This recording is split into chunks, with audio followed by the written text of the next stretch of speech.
Welcome to ambition PSC YouTube channel.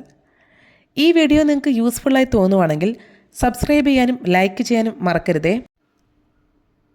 രാജ്യത്തെ രണ്ടാമത്തെ നീളമേറിയ കേബിൾ പാലം നിലവിൽ വന്നത് ശിവമോഗ ശരാവതി നദിയിലെ സിഗന്തൂർ കേബിൾ പാലം.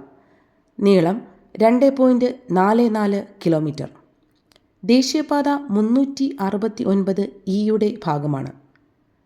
ഗോവ ഗവർണറായി നിയമിതനായത് അശോക് ഗജപതി രാജു.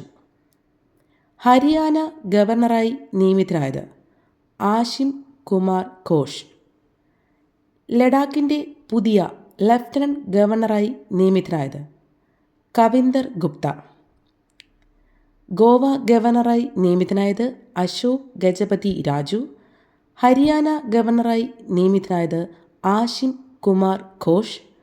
ലഡാക്കിൻ്റെ പുതിയ ലഫ്റ്റനന്റ് ഗവർണറായി നിയമിതനായത് കവിന്ദർ ഗുപ്ത.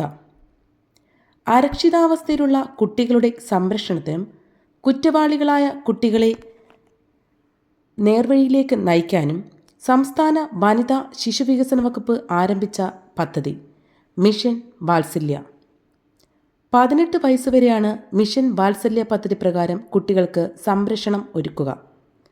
18 വയസ്സിന് ശേഷവും സംരക്ഷണം ആവശ്യമുള്ള പെൺകുട്ടികൾക്ക് 21 വയസ്സുവരെ കഴിയാൻ ആഫ്റ്റർ കെയർ ഹോം എന്ന പദ്ധതിയുമുണ്ട്. 2025 ഫിഫ ക്ലബ് ലോകകപ്പ് വിജയികൾ ചെൽസി ഫൈനലിൽ 3-0 പാരീസ് SGയെ പരാജയപ്പെടുത്തി. ബഹിരാകാശ നിലയത്തിൽ എത്തിയ ആദ്യ ഇന്ത്യൻ ബഹിരാകാശ സഞ്ചാരി ശുഭാംശു ശുക്ല ബഹിരാകാശ നിലയത്തിൽ ചെലവിട്ട ദിനങ്ങൾ 18 ദിവസം. അടുത്തിടെ രാജ്യസഭയിലേക്ക് നാമനിർദ്ദേശം ചെയ്യപ്പെട്ട വ്യക്തികൾ ഹർഷവർദ്ധൻ, ഉജ്ജ്വൽ നിഗം, മീനാക്ഷി ജെയിൻ, C സദാനന്ദൻ.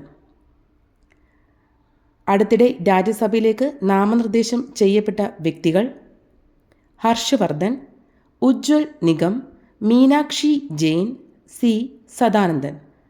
രാജ്യസഭയിലേക്ക് നാമനിർദ്ദേശം ചെയ്യപ്പെടുന്ന 9ാമത്തെ മലയാളിയാണ് C സദാനന്ദൻ. രാജ്യസഭയിലേക്ക് നാമനിർദ്ദേശം ചെയ്യപ്പെടുന്ന 9ാമത്തെ മലയാളിയാണ് C സദാനന്ദൻ. Thank you.